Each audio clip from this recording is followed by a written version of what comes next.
Blinken and Xi pledged to stabilize deteriorated U.S.-China ties. Record aircraft purchase announced at Paris Airshow. African leaders meet President Putin in Russia on peace mission. Saudi foreign minister in Iran after a 7-year rift.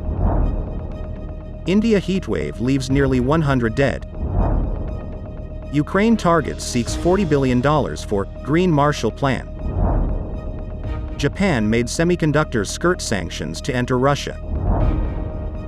Italy blocks Chinese control of Tyre giant.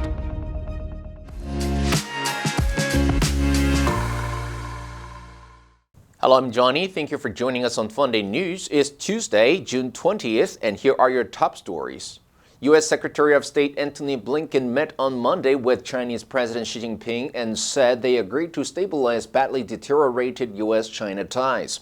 According to a transcript of the meeting with Blinken, Xi said he was pleased with the outcome of Blinken's earlier meetings with top Chinese diplomats and said restarting the Bali agenda was of great importance.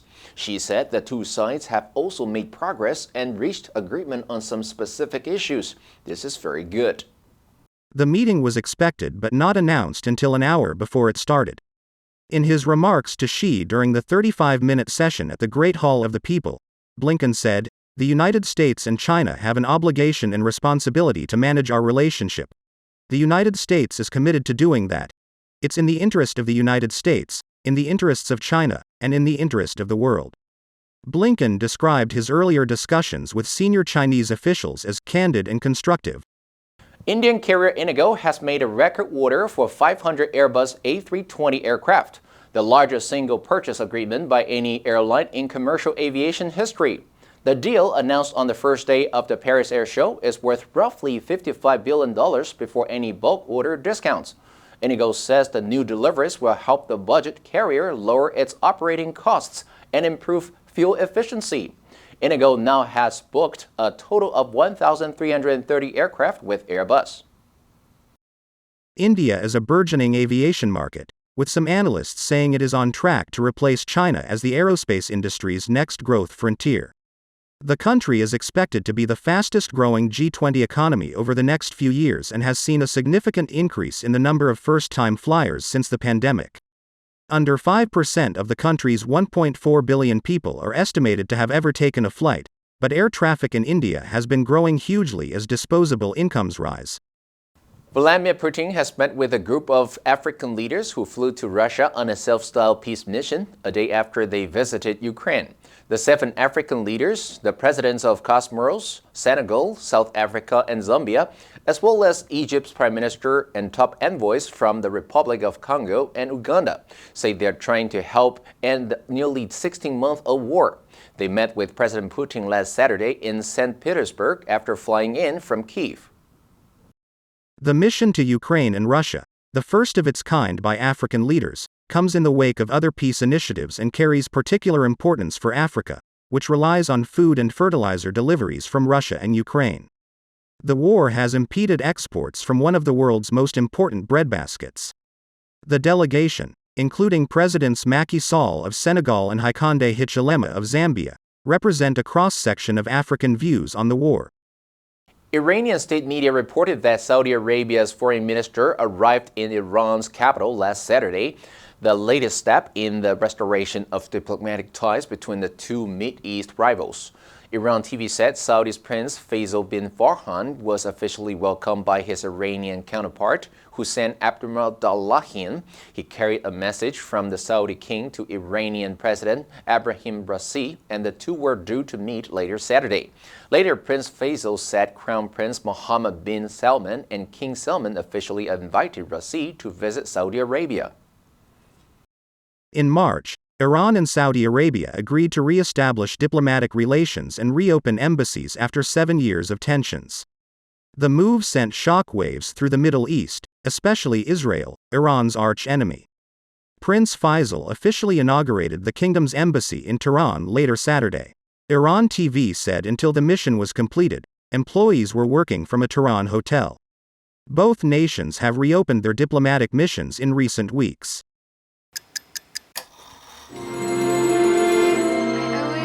Time on my own, I just thought I could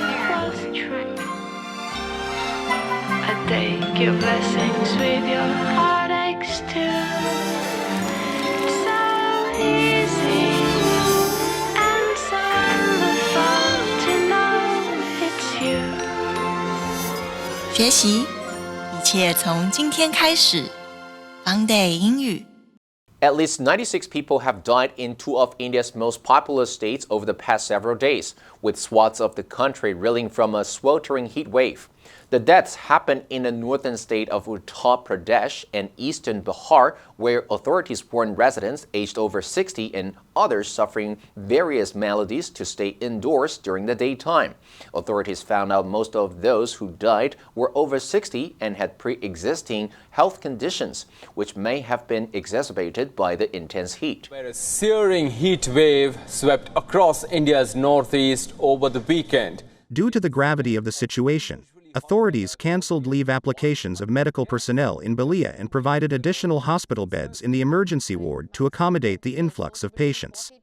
Officials said most of the admitted patients were 60 or older, exhibiting symptoms of high fever, vomiting, diarrhea, breathing difficulties and heart-related issues. On Sunday, the district experienced a maximum temperature of 43 C, surpassing the normal range by 5 C. A senior Ukrainian government official told Reuters ahead of a summit this week, the war-torn Ukraine is seeking up to $40 billion to fund the first part of a Green Marshall Plan to rebuild its economy.